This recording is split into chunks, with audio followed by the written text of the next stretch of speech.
Good morning everyone. May eto na nasagot na yung tanong ko. The last time we made a video, 'di ba? Nag-live ako. Nandun ako sa Pag-asa and then merong isang rainbow. Then I asked you guys, 'di ba? Sabi ko, ano ibig sabihin ng rainbow? 'Di ba? Ang sabi nila yung rainbow daw there is a golden pag sa end ng rainbow. Ito pala, in the Bible, nakalagay sa Genesis chapter 9, 12 to 17, yung kwento. Ano ang ibig sabihin ng rainbow? And God said, "This is the sign of the covenant that I am making between me and you and every living creature with you, a covenant for all generations to come. I have set my rainbow in the clouds, and it will be the sign of the covenant between me and the earth.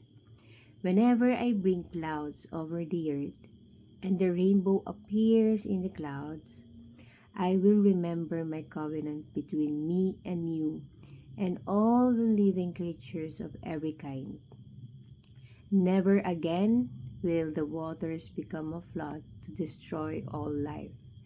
Whenever the rainbow appears in the clouds, I will see it and remember the everlasting covenant between God and all the living creatures of every kind on the earth." So God said to Noah, "This is the sign of the covenant I have established between me and all life on the earth."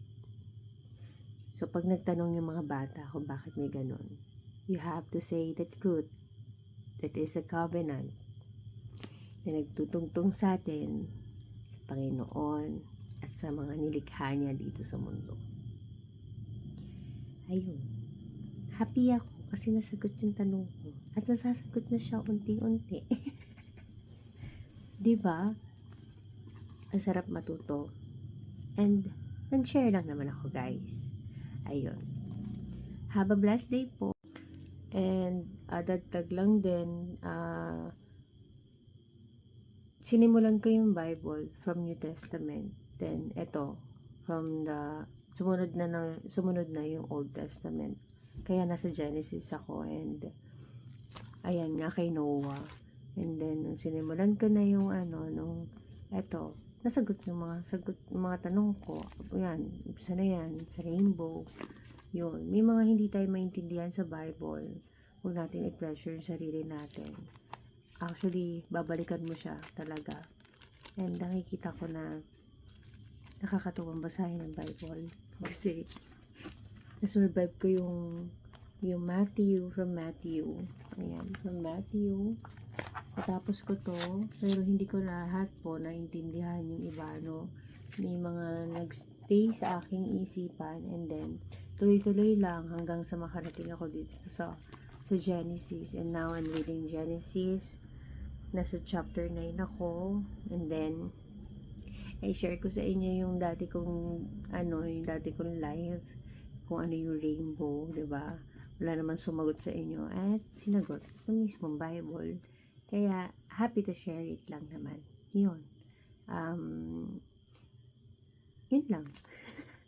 At sana po ay magawa niyo pong magbasa ng Bible, read the Bible with your kids, lalo na yung mga kids natin sobrang matanong po, no? At least this time, reading the Bible is showing how God is good, how creative He is, ayan, He is, yes, amen. At lahat ng tanong andito sa Bible. Lahat ng kasagutan andito rin sa Bible. Even the guide na about sa mga pinagdadaanan natin, lahat nasa Bible. All you have to do is to read it. And kung may hindi maintindihan, okay lang yun. Basa ka lang ng basa hanggang sa mabasa mo siya, ganun. So,